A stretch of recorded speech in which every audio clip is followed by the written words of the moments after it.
Adressé sur le monde, roi de Jésus-Christ.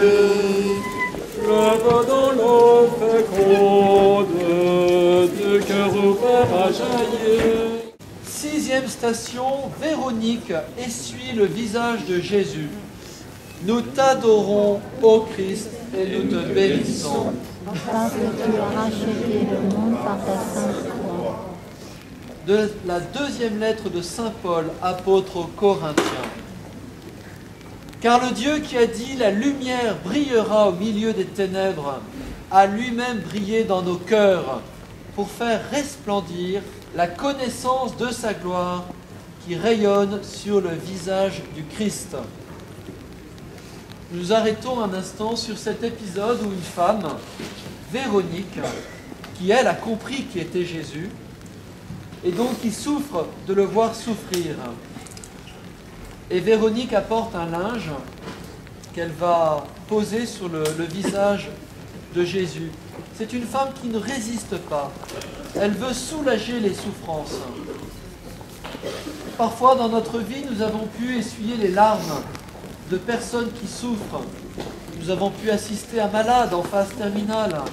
Nous avons aidé quelqu'un qui n'a pas de travail. Nous avons écouté peut-être un prisonnier. Nous avons tenté de le soulager. Nous avons peut-être essuyé son visage. Pourtant, nous nous rappelons qu'en chacun de nos frères, tu te caches, toi, Fils de Dieu. Comme notre vie serait différente si nous nous le rappelions chaque jour. Petit à petit dans notre vie, nous prenons conscience de la dignité de tout homme qui vit sur terre. Toute personne, qu'elle soit jolie ou laide, qu'elle soit dynamique ou molle, dès ses premiers moments dans le ventre de sa maman ou âgée aujourd'hui, te représente Jésus. Chaque frère, c'est toi. Ainsi, nous comprenons qu'avec Véronique, en toute créature humaine, nous pouvons te reconnaître. Demandons en cette sixième station où Marie porte l'enfant, et bien que nous soyons nous-mêmes incités à porter nos frères qui souffrent. Notre Père, Qui es aux cieux, que ton nom soit sanctifié, que ton règne vienne.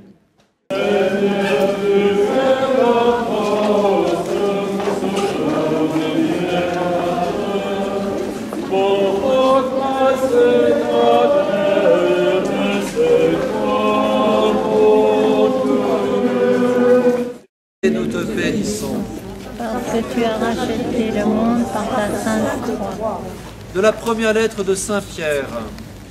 Dans son corps, il a porté nos péchés sur le bois de la croix, afin que nous puissions mourir à nos péchés et vivre dans la justice.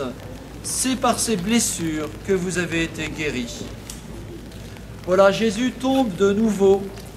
Il tombe en fait pour tous ceux peut-être qui ne le connaissent pas. Ici, c'est une station où il n'y a pas de croix particulière. Nous pouvons prier pour tous ceux qui habitent ici, qui en fait ne connaissent pas encore Jésus. Seigneur, nous te voyons comme un homme pauvre, quelconque, qui se casse la figure. Tu tombes. Peut-être que nous nous reconnaissons, toi, Jésus, quand nous aussi, nous nous cassons la figure, quand nous sommes épuisés par tel ou tel souci, par telle ou telle croix qui est trop lourde. Toutefois, Seigneur, tu te relèves, tu veux y arriver, parce que tu veux nous entraîner dans la vie qui est toujours recommençante. Oui, notre faiblesse est réelle, mais ton amour est plus grand que nos carences. Ton amour est ce qui nous donne la vie et ce qui nous fait repartir. Oui, Jésus, grâce à toi, nous nous relevons et nous repartons. Nous voulons ainsi nous efforcer avec toi de repartir sans céder à la plus grande de toutes les tentations, celle de ne plus croire que ton amour est partout et qu'il peut nous rejoindre. Voyez, nous prions maintenant, peut-être pour nous, parfois nous sommes incapables de surmonter une douleur, une catastrophe, eh bien nous allons demander au Seigneur de nous relever comme lui-même s'est relevé il y a 20 siècles. Nous allons lui demander de nous relever, en fait qu'il nous relève. Notre Père, qui es aux cieux, que ton nom soit sanctifié.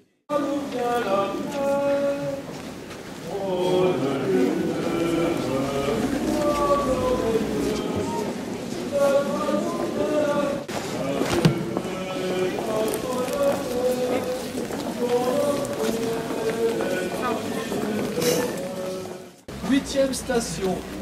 Jésus rencontre les femmes de Jérusalem qui pleurent sur lui. Nous t'adorons, ô Christ, et nous te bénissons. Que tu es le monde par ta sainte croix. Le Seigneur soit avec vous. Et avec votre esprit. Évangile de Jésus-Christ selon saint Luc. Le peuple en grande foule le suivait, ainsi que des femmes qui se frappaient la poitrine et se lamentaient sur Jésus. Il se retourna et leur dit: Femmes de Jérusalem, ne pleurez pas sur moi, pleurez sur vous-même et sur vos enfants. Vous voyez, il y a un groupe de femmes qui étaient dans la foule et qui suivaient Jésus. Ces femmes connaissent Jésus. Et en le voyant, eh bien, elles pleurent. Jésus les voit, il se retourne, il saisit leur sentiment de pitié. Et même en ce moment, il veut leur adresser une parole. Jésus, combien de fois par lassitude, par égoïsme, nous fermons les yeux, nous refusons d'affronter la réalité. Jésus leur a dit une parole très forte. Surtout, continuons à soutenir celles et ceux qui sont dans le malheur. Nous pouvons être tentés de continuer à vivre à l'aise. Nous pouvons être tentés de nous détacher de ceux qui souffrent. Jésus, que tes paroles nous réveillent, qu'elles nous donnent un peu de cette force qui meut les témoins de l'Évangile, souvent aussi martyrs, pères ou mères ou enfants, qui par leur sang uni au tien ont ouvert et ouvrent aujourd'hui encore la route au bien dans le monde. J'ai reçu hier une lettre de l'archevêque de Damas qui pleurait parce que il a un de ses séminaristes que j'ai connu qui avait été tué par une bombe. Donc ça s'est passé mardi, tué par une bombe alors qu'il allait distribuer de la nourriture. Eh bien, je vous invite à être comme ces femmes de Jérusalem en fait qui pleurent parce que voilà, il y a le péché dans le monde, il y a le mal dans le monde. Soyons, je vous invite soyons vraiment unis à ces chrétiens qui sont en train de mourir. Soyons comme ces femmes qui pleurent parce qu'elles ont bien saisi le drame qui touche encore le monde. Notre Père, Qui es aux cieux, que ton nom soit sanctifié, que ton règne vienne. Ouvrez au malheureux, c'est toi notre espérance, qui nous mènera vers Dieu. Et quand tu règneras, tu nous sauveras. 9e station, Jésus tombe pour la 3e fois. Nous t'adorons, ô Christ, et nous te bénissons. Parce que tu as racheté le monde par ta sainte croix. Le Seigneur soit avec vous. Et avec votre esprit. Évangile de Jésus-Christ selon saint Luc. Gloire à toi, Seigneur. Vous avez tenu bon avec moi dans mes épreuves. Et moi je dispose pour vous du royaume, comme mon Père en a disposé pour moi. Ainsi, vous mangerez et boirez à ma table dans mon royaume. La montée vers le Golgotha est brève, mais la faiblesse du Christ est extrême. Jésus est épuisé physiquement, mais aussi moralement. Il sent sur lui la haine des chefs, des prêtres, de la foule, qui semble vouloir se déverser sur lui. Toute cette colère réprimée pour les oppressions passées et présentes semble aboutir sur sa personne, comme s'ils voulaient prendre leur revanche en faisant valoir leur pouvoir sur Jésus. Jésus, tu tombes pour la 3e fois. Tu es tombé le plus bas possible. C'est pour ça que le Christ est sans rival. Personne ne pourra prendre sa place. Mais voici qu'à grand-peine, tu te relèves et tu reprends ton cheminement terrible vers le Golgotha. Il est certain que dans le monde, beaucoup de nos frères supportent des épreuves parce qu'ils te suivent. Ils montent avec toi vers le calvaire. Nous avons parlé des chrétiens d'Orient. Avec toi, ils tombent, même sous les persécutions, qui depuis 2000 ans continuent à être infligées à ton corps qui est l'Église. En ayant à cœur tous ces frères qui souffrent parfois le martyre, nous offrons notre vie, nos fragilités, nos misères. Le bien-être matériel peut nous anesthésier et nous pouvons vivre sans nous engager pour relever cette humanité.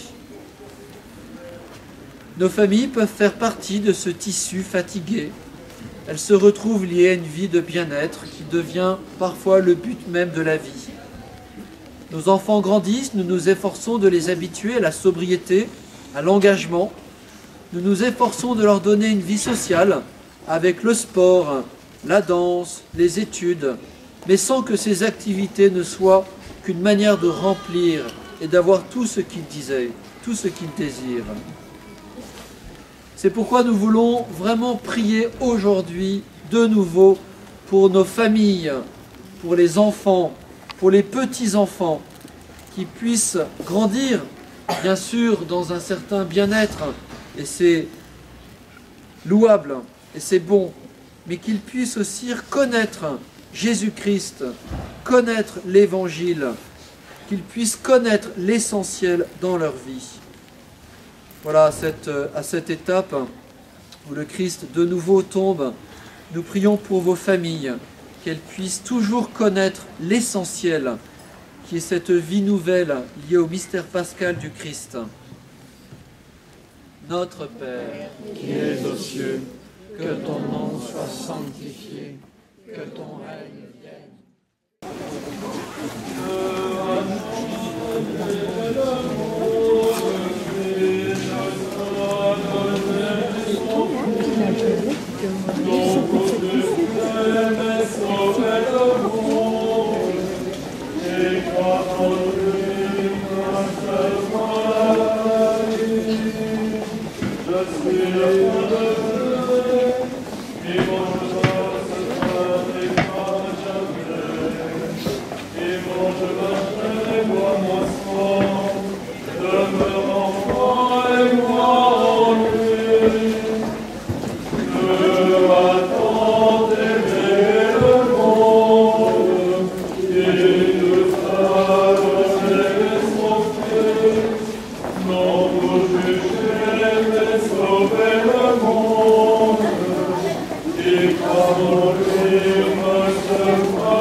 Station, Jésus est dépouillé de ses vêtements.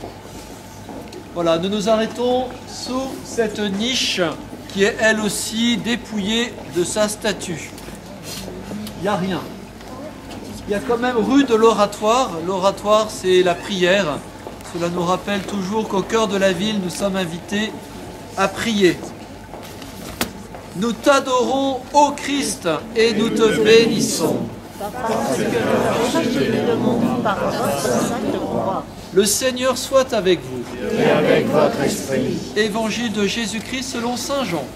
Gloire à toi, Seigneur.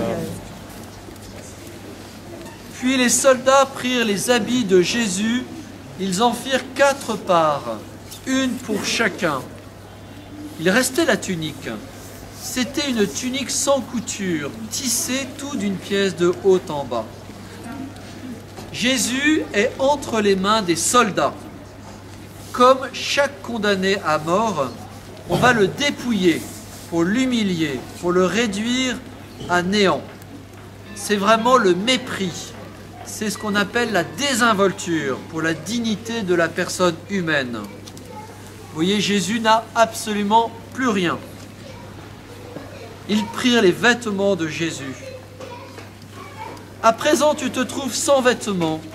Tu éprouves la gêne, la pudeur de celui qui est à la merci des gens qui n'ont aucun respect pour la personne humaine.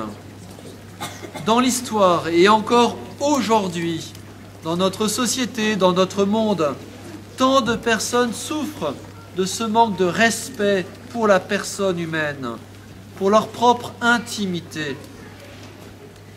Peut-être quelquefois nous aussi, nous n'avons pas eu ce respect pour la dignité de l'autre. Jésus, nous nous rappelons aujourd'hui, devant cette niche qui est vide, nous nous rappelons aujourd'hui la grandeur de la personne humaine, la dignité que Dieu donne à chacun, sans exception. Nous voulons confier à Dieu de façon vraiment solennelle toutes les personnes qui ont perdu leur dignité, qui sont nues. Nous te prions pour les personnes qui sont dans une situation matérielle catastrophique, sans logement. Nous te prions pour des personnes qui sont dans des situations morales également catastrophiques, qui ont tout perdu. Nous te prions pour tous ceux dont le corps a été abîmé, a été violé, a été meurtri. Seigneur, nous te confions tous ceux dont la société veut aussi abîmer. Seigneur, nous te prions. Notre Père, qui es aux cieux,